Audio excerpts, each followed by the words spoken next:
Hey, welcome back. All right, we are going to do the final segment of Left of the Dial. Here we're going to go through albums 10 through 1. Now, since I don't have the albums anymore, I can do this anywhere I want. Isn't that kind of cool? So it's going to be like everywhere. So I'm in Cleveland this week for work. Isn't that nice? Isn't that, yeah, nice hotel? I think it's just me in here, but that's okay. So what we're going to do is we're going to look at these albums. I'm going to try and do it around Cleveland as long as there's no protests or the wind's not too bad. We'll see what we can do. So we'll do it in a variety of different locations, and we'll talk about Left of the Dial, non-mainstream groups, number 10 through 1. Ready? Let's do this.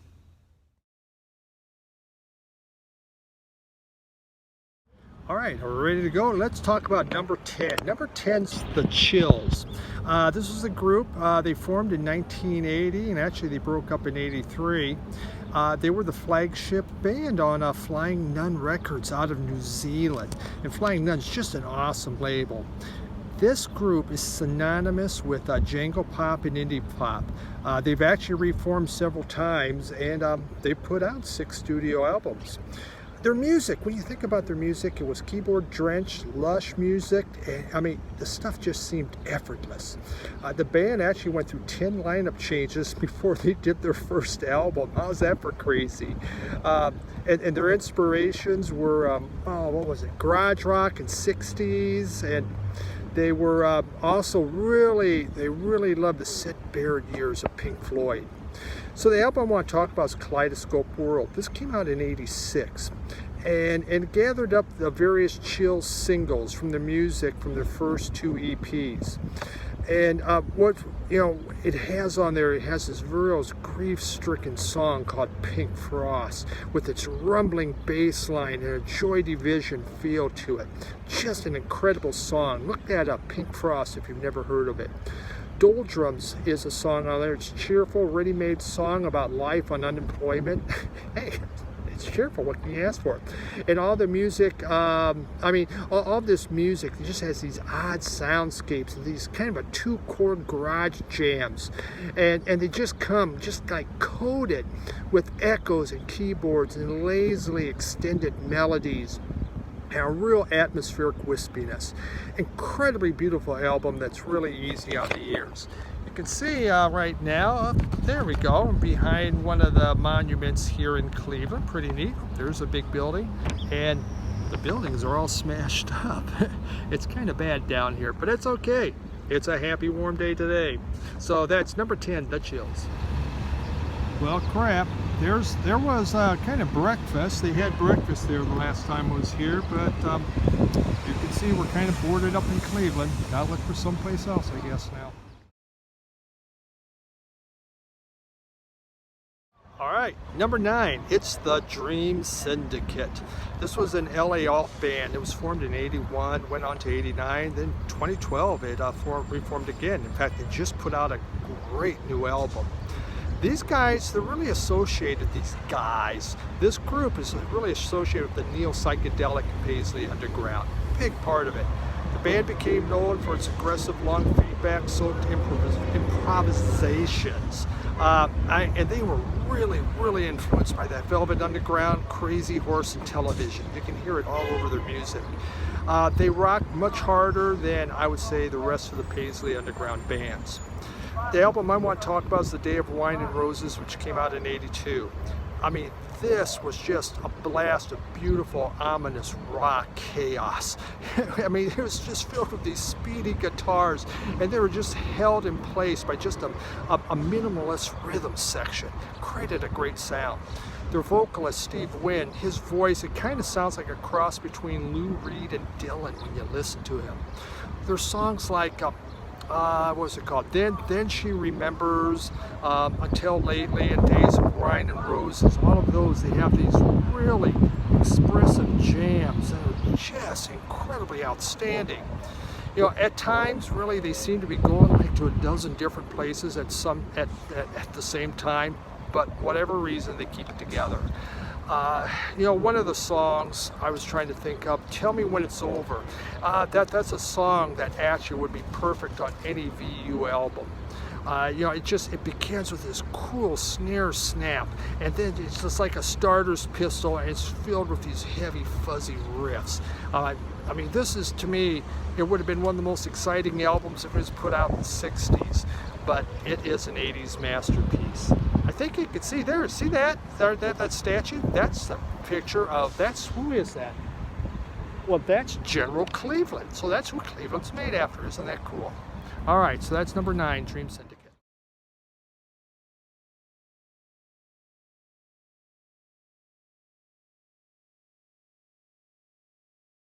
All right, so where I'm at is the entertainment district right now in Cleveland. This is where all the restaurants are at, and man, I was going to get shrimp and grits tonight. I guess that's not going to happen. What a mess down here. I mean, every restaurant's destroyed. But I'm here to talk about my top 10. So number 8 is the Cocteau Twins. So Cocteau Twins, they came out of Scotland, and they were formed in '79 and actually lasted all the way to '97. This group, I mean, what they became known was for their ethereal sound and the soprano vocals of Elizabeth Fraser, and they were just amazing. They were the pioneers of dream pop. They really got this thing going. They were, you know, their influences were Birthday Party, Sex Pistols, even Kate Bush, Susie and the Banshees. They were all important to them. Their name came from a song. Their name actually came from a song that was a title from Johnny and the Self-Abusers, and that's where they found their name. Fraser's voice. It's ethereal, it's operatic, and when it was combined with Robin Guthrie's effects of heavy guitar playing, it just gave them such a unique sound. You know, some would call Fraser's voice the voice of God. It was that beautiful. Treasure, the album we're going to talk about, came out in '84. Fraser at the time was struggling with lyrics, so she just began picking out words and created lyrics that used words phonetically, but the lyrics had absolutely no meaning. The music became more dreamy and textured, and they asked Eno to, and it just took on this really cool sound.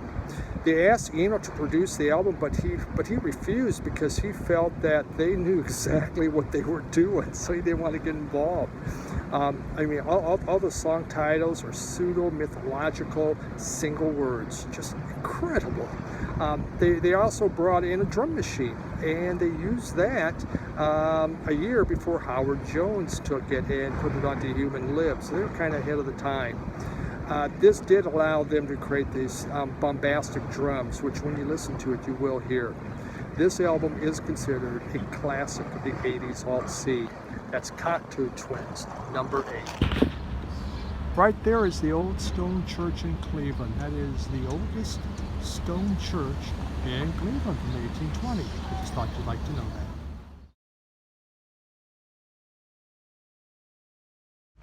All right, number 7, let's talk about the Dead Kennedys. This group was formed in 1978 in San Francisco, and they were one of the bands that really defined hardcore punk. They lasted until 1986.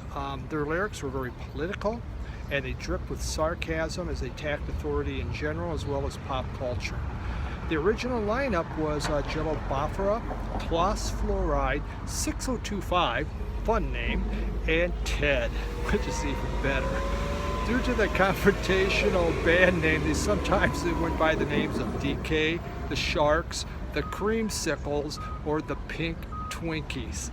Now I'm talking about Dead Kennedys in front of a church, kind of ironic, but it is, there's a statue that's about the poor, so that's something that the Dead Kennedys talked about, and about, you know, we need to take care of the poor. So though I think their self-titled album, in all honesty, is their best album and was their strongest, I want to discuss Frankenchrist, which was their third full LP. This showed a band that was maturing lyrically, as most of their songs had been loud and fast, but they were now beginning to add trumpets and synthesizers to the mix. They poke fun at mainstream America with songs like MTV Get Off the Air and Chocorama. But they were less hardcore on this album. Instead, you got a more, I would say, a progressive psychedelic feel, along with kind of a spaghetti soundtrack feel to it also. If you kind of listen to it, I think you can hear that. The album became known as became known for its penis landscape poster. Yeah, there was a special poster in there with full of penises, and the Parents Resource Center, which had just newly started, didn't dig that at all. So there's a lot of lawsuits that really caused the end of the Dead Kennedys. Still was a band that made a lot of great music, important music, and really had something to say. So that's number 7, Dead Kennedys.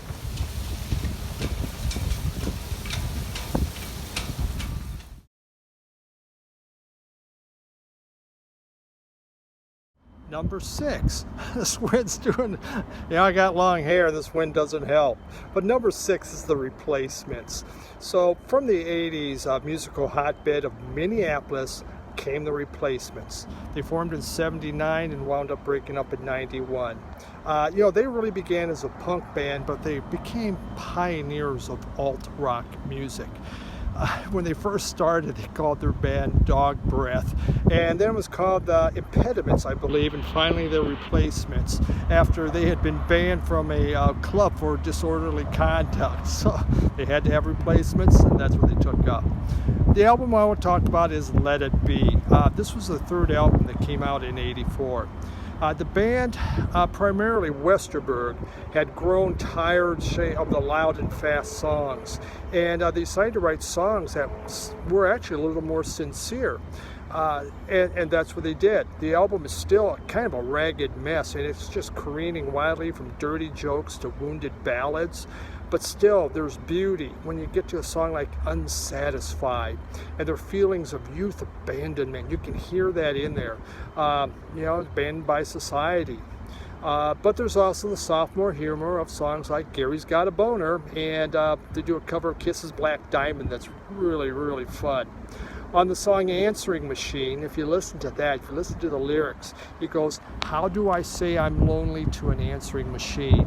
Isn't that poetic? Songs like Favorite Thing is a really hard rocker, and Westerberg, when you listen to him, he just screams like Joe Strummer. This was a tour de force band that was coming into their own, and this was followed up by the equally wonderful album, Tim. That is number 6, The Replacements. Rock and Roll Hall of Fame, Planetarium, Science Center, Brown Stadium. I'm not from Cleveland, by the way. I just come here for work. It's a cool city.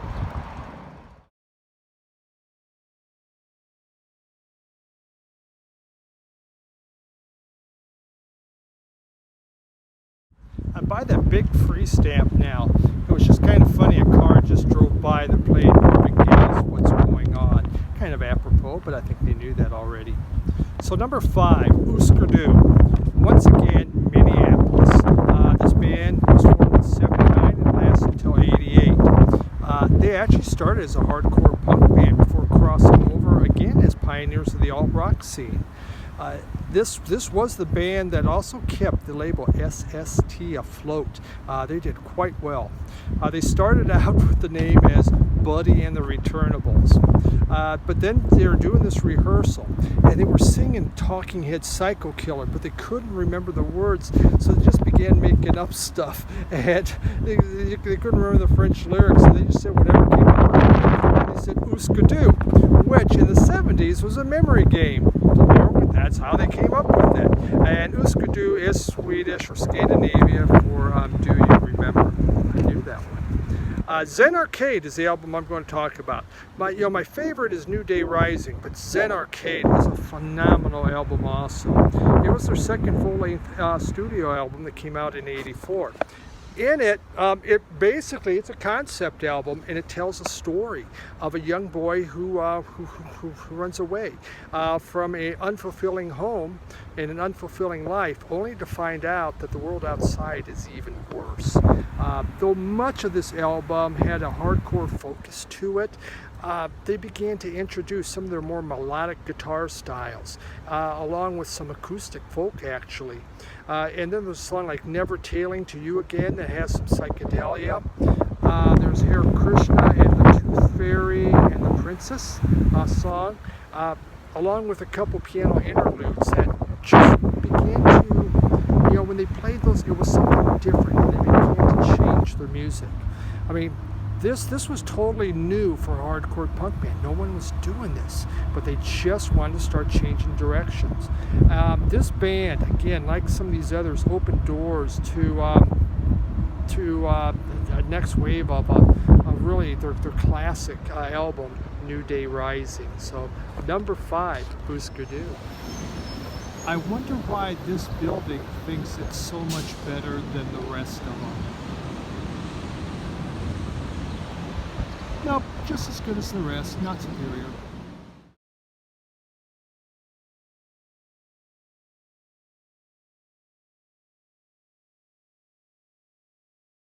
So I'm doing this after work, and I have to get this done by 8 o'clock because at 8 o'clock there's curfew time, and I don't want to be out here at curfew. I mean, there's been choppers and that all overhead and a lot of police down here, but overall it's just eerily calm, very, very empty in downtown Cleveland. So let's get on to number 4, Jesus and the Mary Chain Gang. And when you think of this, these guys, these guys, oh my God, I keep saying it. This group was formed in '83 and went on until 1999 in Scotland by the brothers Jim and William Reed. They really were tired of all the electronic pop music that was going on, so they wanted to form a guitar band. And after being on the dole for 5 years, they finally did it. Actually, they had guitars, but they'll be the first to tell you, we're just too lazy to learn how to play them. They began as the Poppy Seeds and then turned into Death of Joey before becoming Jesus and Mary Chain Gang. They were an alt band, a noise pop band, I guess I think would better describe them. They definitely were not proficient with their instruments, so they used shall we say, a copious amount of feedback and distortion to make up for the shortcomings on playing their guitars. Psycho Candy is their debut album, and again, another classic, and this came out in 1985. It really was a combination of guitar feedback, traditional pop song structures were in there, and it really was influential in creating the shoegaze movement. Some people really have described it as bubblegum pop drowned in feedback, which I think is hilarious. It was like the Beach Boys had been mashed up with Suicide and the Velvet Underground. It contained, the classic "Just Like Honey." That song is just pure pop bliss, but it's been distorted with the echo and the fuzz. I Never Understand is a song. It just builds into this frantic end with nothing but howls and screaming noise. Then there's My Little Underground that has just this absolutely incredible, great snarling guitar at the start with an easygoing melody and then a stuttering chorus, kind of like The Who. I mean, they sing traditional girls, sex, drugs, speed, boredom, the basic stuff. But it's loud, it's noisy, but yet when you listen to it, underneath all that, there really is a beauty. It is a true masterpiece. Number 4, Jesus and Mary Chain. This is 5 o'clock rush hour in Cleveland right now. Not much happening.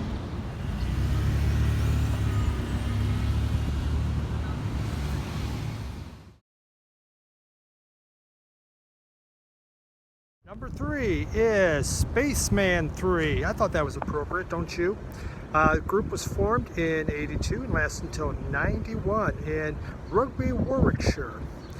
Peter Kimber, known as Sonic Boom, and Jason Pierce, known as J Spaceman, formed this alt-rock band that was about minimalistic psychedelia. This group gained a reputation as a drug band, which it flaunted during all their interviews. They started off as called the Spacemen, but they felt that sound made them sound too much like a garage surf band from the 60s, so they added a 3 after they saw that on someone else's poster. The group, they played a lot of space rock, drone rock, and noise rock. Sound of Confusion was their first album. That came out in '86. 3 of the 7 songs were covers. There was Roller Coaster by the 13th Floor Elevators, Mary Ann by Juicy Lucy, and Little Doll by the Stooges.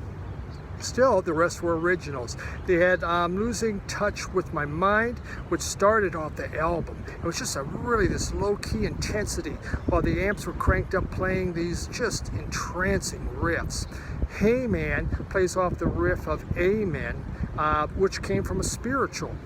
Then there's Sound of Confusion, which is a blast of sonic fuzz with rough garage energy. Such an incredibly good song. They kept building their sound on subsequent albums, but it all started with this one. Number 3, Spaceman 3. Oh man, that's my cupcake shop. That's my nighttime dessert. Place got trashed. Crap.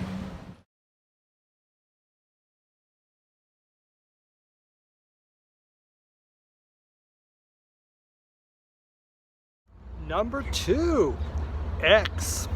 So X was formed in LA in 1977, and it is actually, to me, one of the most influential bands of the era. I mean, they had their own version of punk rock, but also they did Americana and folk rock. They tried to do it all. This was not a one-trick pony type of group. And in fact, they're still touring, and they've done various other side projects. Their debut album was called Los Angeles, and that is a punk classic. It came out in 1980, and members of X were fans of The Doors. So when they had Manzarek produce the album and add the organ, you can bet that they were super excited. You know, it begins with the song Your Phone Is Off the Hook. But you're not. Your phone is off the hook, but you're not. Which really, it just blasts right out of the starting gate like a speeding car on an open road. Such a great song. Cervenka and Doe, they trade voils, but Cervenka, she just had this stunning and blistering wail that added extra spice to the music. There is a power of Johnny Jilt, and then there's Run Pauline, which talks about date rape. The band was gifted with lyricism and knowing how to play their instruments. This is Wild. This and Wild Gift to me were the best that this band ever did. And things are still exciting down in Cleveland. Very fun. Blue Sky Vinyl, Chris. Desecration. Desecration, Chris. Oh my God.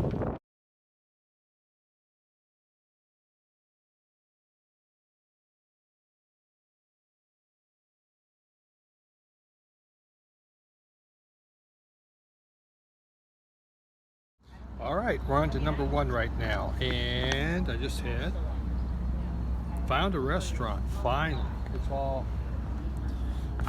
everything's boarded up, so I didn't know if thought I might have to start. So let's get to number 1. Number 1, no big surprise probably for most, the Cramps. That's right. Should be no surprise. The Cramps were formed in '76 and broke up in '09 when Lux Interior died. They were really part of the early CBGB movement, and these guys, I mean, they worshipped rockabilly. That was their life, and they played it at varying tempos with a minimal drum kit. Their music, I mean, when you listen to it, was just filled with this camp humor, sexual double entendre, and just horror sci-fi imagery. The Ventures, Dick Dale, Link Ray, the Sonics were all major influences of the Cramps. Hey, I got Lebanese beer, by the way. There we go. From Lebanon. That's pretty fun, huh? In 1980, they released their first full-length album, Songs the Lord Taught Us. One of my all-time favorite albums. On the cover, it said on the cover, file under sacred music. It was all about holy love of rockabilly, sex stomp, and something the Cramps did better than any other band. They really, really did. It's all good. Thank you. Appreciate that. All done. Yep. Thank you. cleared up my table. Alex Chilton, he produced this album, which really made it interesting. When you listen to it, the guitars, they snarl like, I guess I could just say they snarl like demons that's been unleashed, and there's just this fury of a buzzsaw going on. Lux Interior's wailing and hiccuping, and turns just to a breathless howl. And it's just electric fuzz permeates this whole album, and the echoes are just layered everywhere. I mean, the album is pure fun, and it's one wild ride. It's one of those albums that for me changed how I listen to music. And to this day, I cannot help but smile every time I put on the Cramps, the songs the Lord taught us, along with the other Cramps. So that's my number one, my favorite. Again, this really wasn't my favorites from 100 down to 1, but this last batch were pretty important to me. So I appreciate you taking a tour of Cleveland. Hope you enjoyed it. Hope you saw some great things. I finally found a place to eat. I thought I was really getting worried that I was going to starve tonight, but places boarded up, but they were able to open, so lucky me. Thank you for watching this, everyone, and enjoy the rest of your week. Bye.